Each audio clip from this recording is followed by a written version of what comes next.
মিনাকারি বালুচরি, একটা খুবই সুন্দর একটা শাড়ি।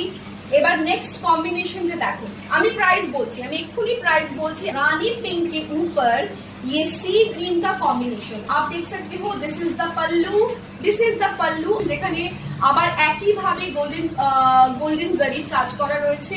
গোল্ডেন জরির একটা মোটিফে খুব সুন্দর একটা বর্ডার গেছে, যেটা খুবই এলিগেন্ট করছে এই শাড়িটার লুকটাকে, কারণ বর্ডারটা এতটা চড়। 1750 rupees is the price of the sari.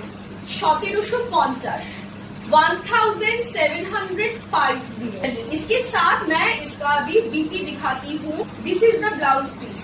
देखो কি সুন্দর একটা জুয়েল টোনের উপরে ব্লাউজ পিসটা আছে। তো সুন্দর একটা তুতে আর রানী পিঙ্কের কম্বিনেশন, তার সাথে এরকম একটা কম্বিনেশনে ব্লাউজ পিস পাচ্ছ। আর ব্লাউজ পিসে কিন্তু এখানে একটা বর্ডার তোমরা পেয়ে যাচ্ছ।